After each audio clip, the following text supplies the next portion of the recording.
Hello dear students, welcome in today's class. बच्चों, आज हम फिर से आपका एक न्यू चैप्टर स्टार्ट करने जा रहे हैं। Okay, so this is your chapter number 37 and the name of the chapter is comprehension passage.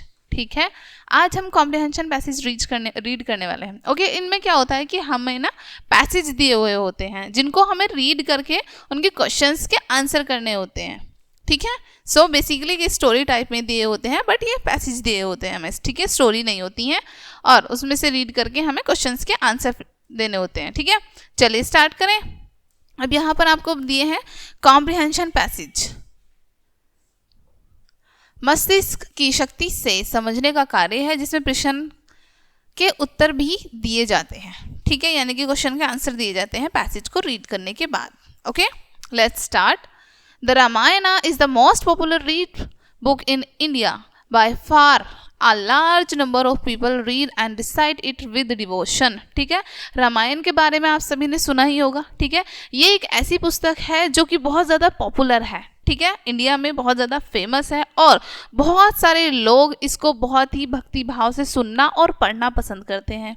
Okay, but few appreciate one of its greatness that is placed before us some high ideals of human conduct which enable to the man and his surroundings and which must be followed at all cost. ठीक है, लेकिन बहुत से कम ही लोग ऐसे हैं यहाँ पर जो उसको अप्रिशिएट करते हैं, उसके मीनिंग को समझते हैं कि इसमें कितने ज़्यादा हाई आइडियाज़ दिए हुए हैं ह्यूमन के लिए। ठीक है, ह्यूमन बीइंग के लिए, और इसकी जो यानी कि इसको पढ़ने के बाद हमारी सराउंडिंग पर कितना ज़्यादा इफेक्ट पड़ता है। ठीक है, हमारे ऊपर कितना ज़्यादा इफेक्ट पड़ता है, कितनी पॉजिटिविटी फील होती है सभी को। ठीक है, इन सारी चीज़ों से बहुत कम ही लोग अवेयर होते हैं और बहुत कम ही लोग ऐसे होते हैं जो इनको अप्रिशिएट करते हैं, यानी कि इसको रीड करके अप्रिशिएट करते हैं। ठीक है, और ये जो हमारी रामायण में जो भी हमें बताए गए हैं वो हमें हर हालत में फॉलो करना चाहिए। ठीक है, king Dasharath preferred that to going back on his words. ठीक है, राजा दशरथ जो थे उन्होंने अपने शब्दों को वापस लेने की बजाय मृत्यु को चुना कि वो मृत्यु को चुन लेंगे लेकिन अपनी बातों से पीछे नहीं हटेंगे। Okay, Rama renounced the kingdom to embrace the hardship of forest life and Bharat proved himself to faithful custodian worship of his brothers footprints. ठीक है, अब जो श्री राम थे उन्होंने भी क्या किया, अपने महल को छोड़ दिया। ठीक है, और उन्होंने फॉरेस्ट में जाके यानी कि अपना जीवन बिताया, वनवास काटा। ठीक है, अपने वचन की वजह से ही, अपने शब्दों की वजह से ही। ओके, उनके जो भाई थे वो भी उनके लिए बहुत ज़्यादा फेथफुल थे, उनमें बहुत ज़्यादा आस्था रखते थे।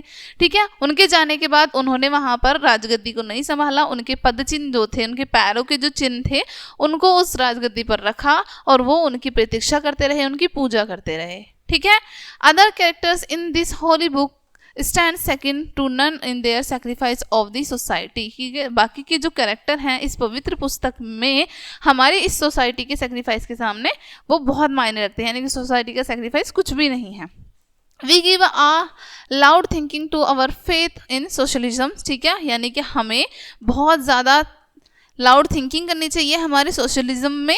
Okay, but little we do care to follow the socialism actually in this great epic. ठीक है, लेकिन बहुत ही हम में से बहुत कम लोग ऐसे हैं जो इस सोशलिज्म में इसको मानते हैं। ठीक है, इसकी महानता को जानते हैं। ओके, यहाँ पर आपको क्वेश्चंस दिए हैं, पैसेज में से क्वेश्चंस के आंसर आप फाइंड आउट करेंगे, देन यहाँ पर आंसर लिखेंगे। ओके, अब नेक्स्ट आपको यहाँ पर फिर से एक पैराग्राफ दिया है। क्या है यहाँ पर, ए काइंड प्रिंस। ठीक है, एक स्टोरी है, स्टोरी का पैराग्राफ है, काइंड प्रिंस।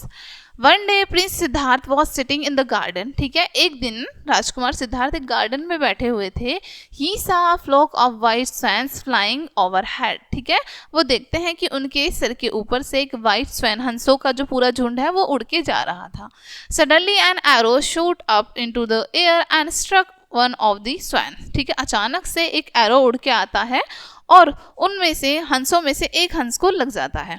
ठीक है, the swan fail out of the sky and feel at the Prince feet. ठीक है, अब जिस स्वैन को वो एरो लगता है वो उड़ते हुए नीचे गिरता है। ठीक है, यानी कि उड़ रहा था ना, तो उड़ते हुए वो नीचे गिरता है। कहाँ जाके गिरता है, वो राजकुमार के पैरों में। The arrow was still stuck in into its sings, और जो एरो है वो अभी भी उनके पंखों में स्टक था, फंसा हुआ था, ठीक है। The Prince gently removed the arrow and rubbed it special lotion into the birds wing, ठीक है। अब राजकुमार जो है वो बहुत प्यार से उस एरो को निकालते हैं और उसके जख्म पर एक बहुत ही अच्छा सा लोशन लगाते हैं, स्पेशल लोशन लगाते हैं, ठीक है। कहाँ पर? बर्ड के विंग्स पर।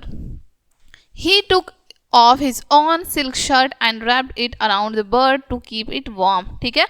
वो अपनी रेशमी कमीज उतारते हैं और उस बर्ड को रैप कर देते हैं उससे, ताकि वो बर्ड जो है गर्म रह सके, गर्माहट मिल सके उसको, ठीक है। Just then his cousin Devadatta came running into the garden. तभी उनका जो कजन है, भाई है, चचेरा भाई, वो गार्डन में आता है, बगीचे में आता है। Finding the swan in Siddhartha's hand he shouted, ठीक है। अब वो देखता है गार्डन में आके कि उनका जो स्वैन है, यानी कि जिसको उन्होंने हिट किया था, वो कहाँ पर है?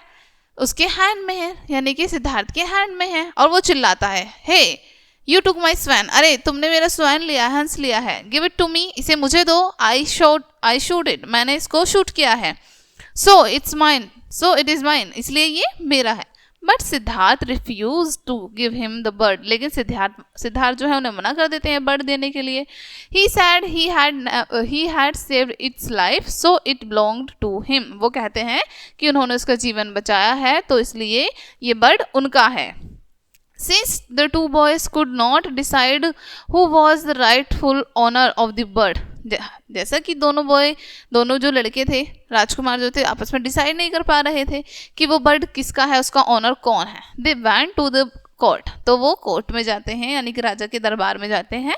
But even the minister could not decide, ठीक है, यहाँ तक कि जो मिनिस्टर थे वो भी डिसाइड नहीं कर पा रहे थे। Okay, at last a wise old man said the swan itself would decide it, ठीक है। एक अंत में एक बुद्धिमान व्यक्ति ने कहा कि स्वैन जो है वो खुद डिसाइड कर लेगा कि वो किसका है, ठीक है। They left the swan free, उस स्वैन को, हंस को बिल्कुल फ्री छोड़ देते हैं।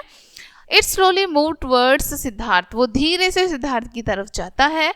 सो it is as handed over to Siddhartha, तो उसको सिद्धार्थ को दे दिया जाता है, हैंड ओवर कर दिया जाता है, ठीक है।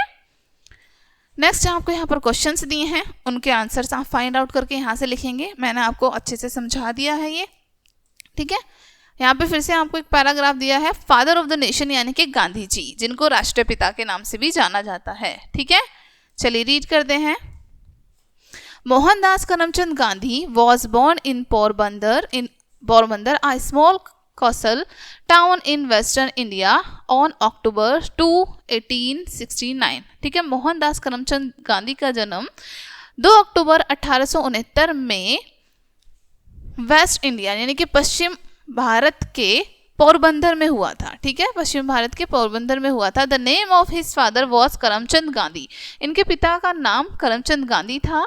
Karamchand Gandhi was the dewan of Porbandar, ठीक है। करमचंद गांधी पोरबंदर में दीवान थे।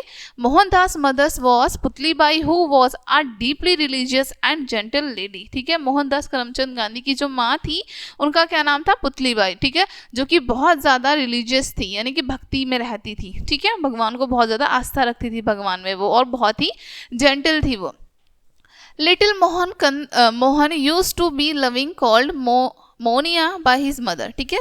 जब छोटे थे मोहनदास करमचंद गांधी जी, जब छोटे थे तब उनकी जो मम्मा थी, उनकी जो माँ थी, वो उनको मोनिया कहकर बुलाती थी, ठीक है। Rabindranath Tagore and admirer of Gandhi fondly called him Mahatma great soul for his great service to the nation, ठीक है। अब रविंद्रनाथ टैगोर जो थे, या फिर जो भी उनके प्रशंसक थे, जो उनकी तारीफ करते थे, वो उनको महात्मा यानी कि ग्रेट सोल, ठीक है, महान आत्मा कहकर पुकारते थे, क्योंकि उन्होंने जो भी राष्ट्र की सेवा की इस कारण, ठीक है। The love and admiration between the noble laureate and great Indian leader was mutual, ठीक है। अब इनका जो है हमारी इंडिया के प्रति यानी कि देश के प्रति बहुत ज़्यादा प्यार था, बहुत ज़्यादा उनकी, हमारे जो इंडिया के पीपल थे, लोग थे, उनकी देखभाल करते थे, ठीक है। Gandhi ji is use to call Tagore Gurudev, ठीक है। गांधी जी टैगोर को गुरुदेव कहते थे। Gandhi ji is also known as father of the nation, Gandhi ji को फादर ऑफ द नेशन यानी राष्ट्रपिता के नाम से भी जाना जाता है। Mahatma Gandhi was married to Kasturba at the age of 13, Mahatma Gandhi ji की शादी जो है वो कस्तूरबा से हुई थी, ठीक है, 13 ईयर की एज में, ठीक है, 13 साल के थे जब वो। While he was still at school, जबकि वो स्कूल में थे, क्योंकि 13 ईयर के तो बच्चे स्कूल में ही होते हैं, right. After finishing his schooling he was admitted to a college in Bhavnagar, ठीक है। अपना स्कूल फिनिश करने के बाद उन्होंने कॉलेज में एडमिशन लिया, कहाँ पर, भावनगर में, ठीक है। Later he went to England to study law, ठीक है, बाद में वो लॉ की स्टडी करने इंग्लैंड गए। Okay, he started his career in Bombay now Mumbai after his return from England, उसके बाद वो उन्होंने अपने जो कैरियर स्टार्ट किया था अपना वो बॉम्बे यानी कि मुंबई से शुरू किया था इंग्लैंड से वापस आने के बाद। In 1893 he was sent to Durban in South Africa on behalf of firm in Kathiawar to help with a case there, ठीक है। 1893 में वो काठियावाड़ की तरफ से कहाँ पर गए थे, दुर्बन गए थे, साउथ अफ्रीका, ठीक है। वहां पर किस लिए गए थे, वो एक केस के सिलसिले में, उनकी केस में हेल्प करने, ठीक है।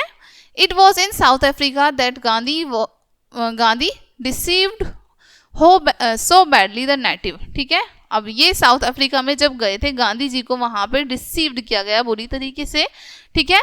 उनके साथ बहुत अच्छा बिहेव नहीं किया गया, वहां के लोगों ने बहुत बुरा बिहेव किया गया, ठीक है।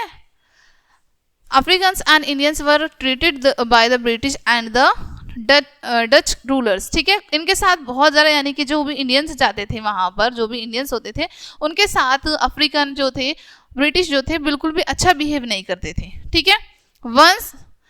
Once while traveling by train, he was asked to go and sit in the van compartment by a member of railway staff, ठीक है। एक बार वो रेल से ट्रैवल कर रहे थे, ठीक है, उसके बाद वो वैन के कंपार्टमेंट में पहुंच जाते हैं, ठीक है, और वो पूछते हैं कि क्या वो बैठ सकते हैं उनके स्टाफ से, ठीक है। Sorry, when he refused to move out, he was thrown out of the train by a people of the ruler, ठीक है। एक सेकेंड, हम यहां से दोबारा रीड करते हैं। He was asked to wait. It was in South Africa that Gandhi deceived so badly the native Africans, Indians were treated by the British and the Dutch rulers, ठीक है। जैसे कि मैंने अभी आपको बताया था, जब वो साउथ अफ्रीका में गए थे, ठीक है, तो जो वहाँ के लोग थे साउथ अफ्रीका के, इंडियंस के साथ बहुत अच्छे से बिहेव नहीं करते थे, ठीक है। Once while travelling by train, एक बार जब वो ट्रैवल कर रहे थे ट्रेन से, he was asked to go to sit in van, ठीक है। उसके बाद उन्होंने पूछा कि क्या वो वैन के कंपार्टमेंट में बैठ सकते हैं, ठीक है। यानी कि वहाँ के जो लोग हैं उन्होंने कहा कि तुम जो है वैन के ये जो कंपार्टमेंट है ट्रेन, तुम बैठ नहीं सकते हो यहाँ पर, ठीक है। बाय अ मेंबर स्टाफ, किसके द्वारा, रेलवे मेंबर स्टाफ के द्वारा। When he refused to move out, he was thrown out of the train by a people by the rulers, ठीक है। जब उन्होंने मना किया कि वो नहीं उतरेंगे उस बॉक्स से, ठीक है, तो वहाँ के लोगों ने उनको धक्के मारकर नीचे गिरा दिया, उतार दिया, ठीक है। The next time he travelled by train, जब दोबारा वो ट्रेवल कर रहे थे ट्रेन से, he asked to sit on footboard and again he refused, उनसे फिर से कहा गया कि वो फुटबोर्ड पर बैठे जाके, ठीक है, यानी सीट पर ना बैठे, फुटबोर्ड पर जाकर बैठे, और वो फिर से मना कर देते हैं कि नहीं, वो नहीं बैठेंगे। He was beaten up by the conductor for this refusal, ठीक है।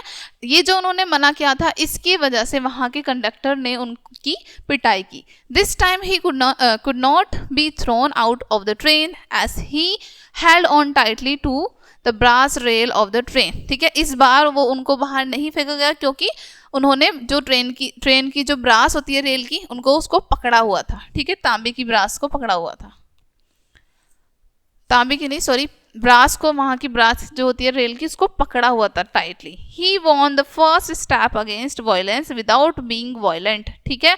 उन्होंने वायलेंट के खिलाफ पहला स्टेप उठाया था बिना वायलेंट किए, यानी कि बिना अहिंसा के, ठीक है।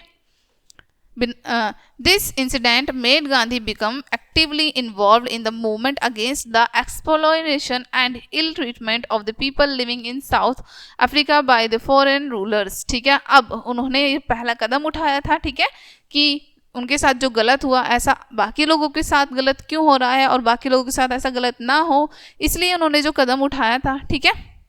एक उन्होंने उसके बाद मूवमेंट भी चलाए थे बहुत सारे, ठीक है, बहुत सारे उन्होंने मूवमेंट चलाए थे अगेंस्ट ब्रिटिश रूल, ठीक है।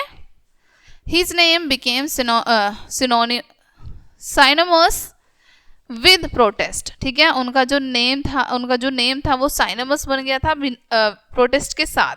Assertion of right and resistance through non violence, ठीक है, और उनको नॉन वायलेंस के रूप में भी जाना जाने लगा था, यानी कि अहिंसा के रूप में, क्योंकि वो अपनी जो भी बातें जो भी चीज़ें करते थे वो अहिंसा के रूप में करते थे, हिंसक रूप में नहीं करते थे, ठीक है। ओके, यहाँ पर आपको इसके क्वेश्चंस दिए हैं, उसके बाद आपको यहाँ पर ट्रू फॉल्स दिए हैं बच्चों, ठीक है। ये आपको एक्सरसाइज खुद से करनी है। निम्नलिखित पैसेज को ध्यानपूर्वक पढ़िए और यहाँ पर फिर से आपको इसके क्वेश्चन के आंसर करने हैं। ओके डियर स्टूडेंट्स, ये चैप्टर आपका यहीं पे फिनिश होता है।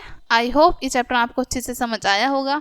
मिलते हैं नेक्स्ट वीडियो में एंड थैंक्स फॉर वॉचिंग।